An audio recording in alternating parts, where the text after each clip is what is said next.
অর্থ হলো তারা এখন আর কথা পায় না, দেশের উন্নয়ন, জাতির একতাবদ্ধকরণ ইত্যাদি কথা তাদের মনে আসে না।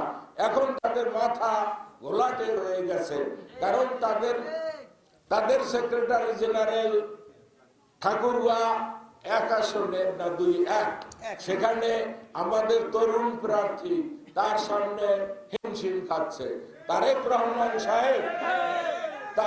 রহমান সাহেব ঢাকা 17 আসনে প্রার্থী, সেখানে আমাদের এক তরুণ ডাক্তার, আমার সে 15 বছরের জুনিয়র, 1-2 বছরের না, তার সামনে হওয়াটা খুবই কঠিন।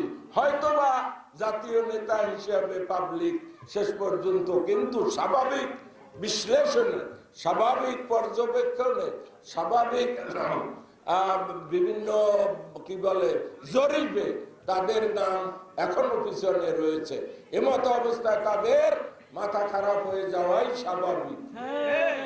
আপনারা লক্ষ্য করে থাকবেন, পৃথিবীর অনেক বড় বড় দল, সংস্থা, সরকার জামাত ইসলামীর সাথে দেখা করে, জামাত ইসলামীর আমিরের সাথে দেখা করে। আমাদের কোন মতের ভাঙ্গা কেন্দ্রীয় অফিস, সেখানে তাদের বড় বড় গাড়ি নিয়ে আসে। তাদের একটা আকাঙ্ক্ষা, বাংলাদেশে যে দুর্নীতিমুক্ত সমাজ কায়েমের কথা আমরা বলি, দুনিয়া বলে, দেশবাসী বলে, সেটা জামাত ইসলামীর নেতৃত্বেই সম্ভব।